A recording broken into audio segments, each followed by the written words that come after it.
Jesus loves me, this I know, for the Bible tells me so. Little ones to Him belong. They are weak, but He is strong.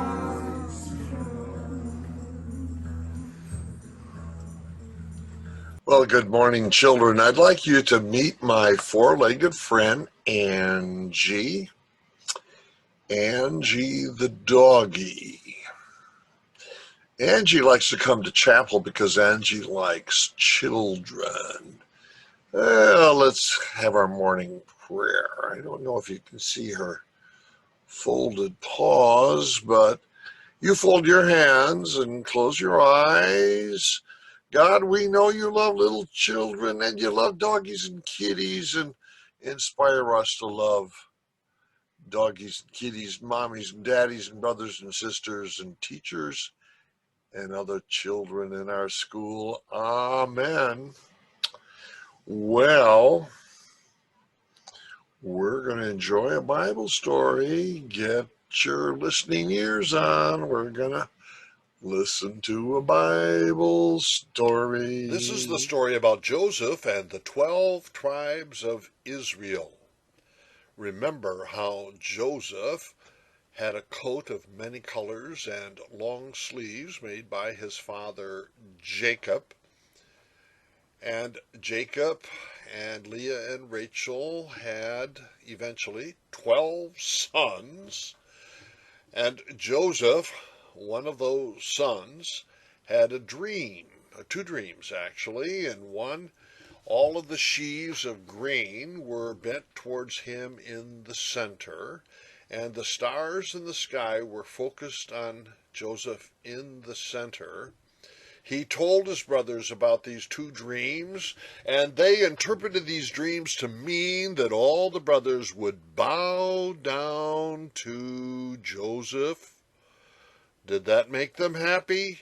Not at all. They were jealous and envious. They didn't like the fact that their father Jacob doted on Joseph. They didn't like the fact that Joseph was one-upping them by making himself more important than they were through these dreams, and so they plotted to kill Joseph. But instead of killing Joseph, they sold him into slavery. They sold him to some Ishmaelites who took him to Egypt, and there they resold Joseph to a man named Mr. Potiphar. Mr. Potiphar was a policeman, and he directed the guards, kind of like our chief of police might. And he was directly appointed by the Pharaoh, and the Pharaoh is the king of Egypt. So, Joseph is now a slave for Potiphar, but Potiphar notices that Joseph is very skilled. He's really skilled at managing money. Now, you children, once in a while you have some money, but let me tell you that if you learn how to save your money, how to spend your money wisely, that is a skill that we all want to have, and people in business, people in management love trusting their money to someone who manages it well, and that was Joseph's skill, and Mr. Potiphar promoted Joseph to become the manager of his entire estate, all of his income, his expenditures, and became the boss of all the workers. So Joseph the slave is now the CFO, the Chief Financial Officer. Well, Mrs. Potiphar is watching Joseph out the window. Mrs. Potiphar is lusting after Joseph. And so on one day when Mr. Potiphar was away on a business trip, Mrs. Potiphar sends a message to Joseph that the sink in her bathroom is plugged up. Would Joseph please come and fix it? So Joseph shows up. He's got his toolbox and his pipe wrench. And she says, put away that pipe wrench, Joseph. I want you to make love with me. Oh, no, I can't do that. Oh, she says, Mr. Potiphar, he's away for the whole day. He'll never find out. No, says Joseph, I don't commit adultery. I am loyal to Mr. Potiphar, and I'm going to leave right now. So Joseph tries to run away, and she grabs onto him, and she grabs onto his jacket, and she pulls one way, and Joseph pulls the other way, and the jacket comes off, and Joseph runs out of the house. Well, is Mrs. Potiphar happy about this? No way. How can she connive to punish Joseph? She thinks, aha, I'll blame this on Joseph instead of blaming it on me. So when Mr. Potiphar comes home, she shows him the jacket and says, your servant, your CFO Joseph had come in here and tried to seduce me. Oh, no, says Potiphar. Is this true, Joseph? What she says? Joseph says, no, what she says is a lie. And then Potiphar has to decide who's telling the truth, Mrs. Potiphar or Joseph. And Mr. Potiphar says, I trust my wife. Joseph, you are guilty of sexual harassment. You are guilty of creating a hostile work environment. And for that, you're going to prison. So, Joseph is taken off to prison, but in prison, the warden discovers what a good manager he is, and he says, Joseph, I know you're a prisoner, but would you please take charge of the prison and manage it for me? Sure, said Joseph. Well, time passes. Mr. Potiphar dies. The Pharaoh dies.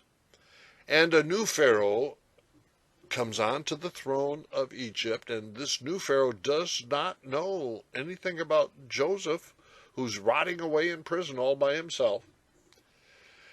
On one occasion, the Pharaoh arrests his butler and his baker, and they end up in jail, and they meet Joseph.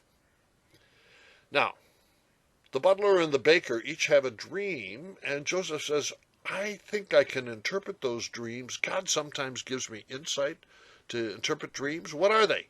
So he interpreted their dreams. Their dreams came true. Eventually the butler, not the baker, regained his position of authority in the Pharaoh's household. And one time the Pharaoh complained. He says, I can't get any sleep. I have these two nightmares. They keep me awake. Oh, says the butler.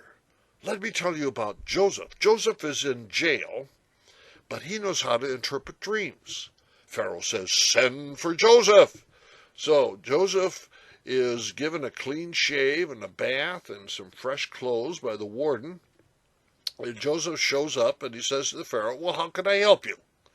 And Pharaoh says, I have these two dreams. Oh, they're nightmares. Well, tell me about them, says Joseph.